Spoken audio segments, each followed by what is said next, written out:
it is Monday, April 3rd, and it is the beginning of clay week. So today is a lot of instruction, a lot of background information.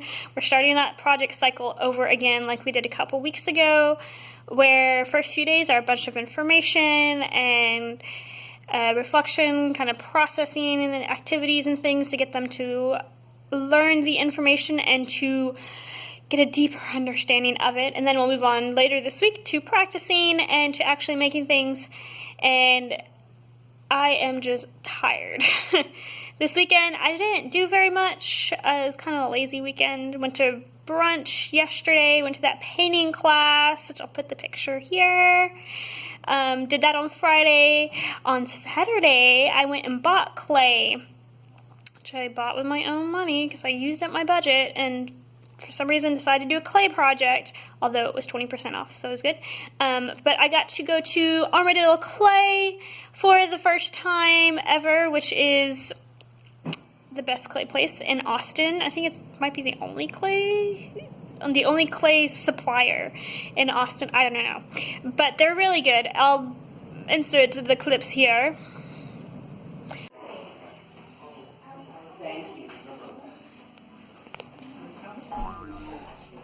Okay, so in terms of what we are doing, how I'm introducing the topic of clay. So first, telling the kids, okay, the topic of our project is ceramics. And then we come over to the project board and we talk about what's on the project board, what the different projects are. We review what form is, which is something that is 3D or looks 3D, excuse my belch.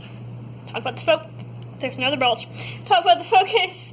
Talk about the goals, which everybody has the same goals and pretty much the same, everybody has the same goals and pretty much the same information to cover, even though they are going to be doing different projects in the end, we have almost the same information. So from there, I pulled up a how it's made video from YouTube, which I'll link below if I remember, about how clay in general is made. Now the clay that's made in that video is made for industrial production, but it is very similar to how the clay that we're going to be using is made.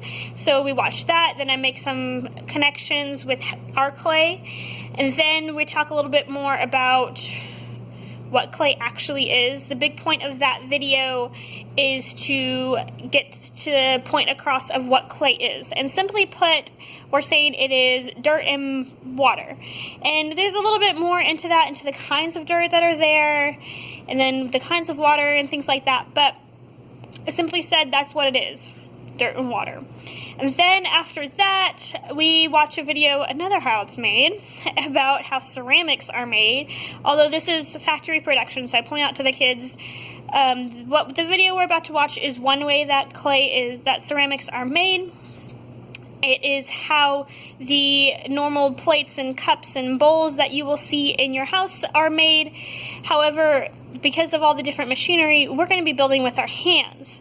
And what we make is going to look a little bit different, but the same kind of processes are there. And so we watch the video, talk a little bit about what they have and what we see in our classroom that is made in those processes. And it's a pretty easy connection.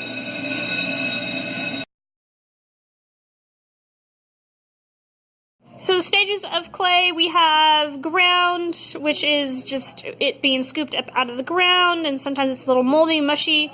Then we have plastic. I point out to the kids that's the stage that we're going to be working with the most because that's the moldable stage. And then we have the drying out stage, which has leather hard and bone dry. Leather hard being the firm but moldable stage, bone dry being the super dry stage ready to be fired. And then we have the kiln or firing stage that turns our clay into bisque, which is the super hard, unmoldable, rock hard piece of artwork that is pretty much finished from there. But then we're going to do final finishing touches with paint, which could also be glaze at that time. We're not going to do a glaze firing though. I'm not going to bother with that. They're just going to use paint because we got plenty of paint and it'll be more detail. So this is stages that I teach the kids, then I take those posters down and I give the kids these sets of cards by table, and this just has, after that poster is taken down, the idea is to put these pictures in order and to label the stages in order. And they have been doing that in maybe a minute or two. But it's a good check to make sure that they were listening and paying attention, and it'll help them remember it for longer. And then after we have looked at those and I've checked them, I ask them, okay, so what stage is our clay going to be in? And it is in the plastic stage.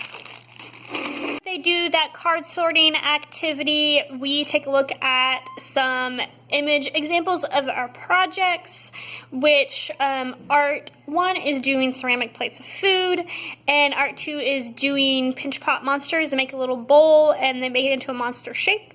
I'll show a little bit more of that as the week goes on and we get more designs and things like that. And then that leaves about 15-17 minutes left at the end of class for them to start their designs. And so I'm telling Art 1 they have to start with some kind of plate, which they can make into a shallow bowl, or they can do texture on the outside. They could do almost anything with it, but it needs to start with this little plate, and that's going to help control their size and how much clay they use. And then from there they add things to it, and some kids got to the coloring stage of it, which is a little faster than I thought, which we might run out of time tomorrow. But that's okay. We'll just do some. We'll do some of this stuff from Wednesday, and they'll have more time to play with clay. But from there, then that's the end of class. I am so tired. I'm having trouble thinking. But anyway, so that's what's going on. Since I've been teaching all morning, I have not really gotten any work done, except I made my countdown for the end of the school year. There are 40 school days left. And honestly, I'm starting to feel quite a bit of teacher burnout. And I've told myself we have 2 big things left in art before the end of school. We have this clay project, and I have the art competition. And I'm just going to focus on those. Whatever else we do, it's not really going to matter too much. We will, of course, do fun, interesting things, and I'll have to look at what I had planned. But after we do this sculpture project, I guess the only other thing is some kind of collaborative project or something, which some people have already done. Actually, everybody but Art 1 has done. Actually, I don't think Art 1 needs to do a collaborative project. I don't think it's in the TEKS. But other than that, we have done pretty much everything that we are supposed to do. So whatever we do is just going to be repeats of stuff. I don't think we're going to be painting. That's kind of what I need to start deciding right now. I'm in my conference, so I need to decide what's the rest of stuff we're going to do for the rest of the school year. But we have 9 weeks left, so there's not much time to do stuff. Okay, well, I'm going to go and try and get some work done. Yeah, I'll see you tomorrow.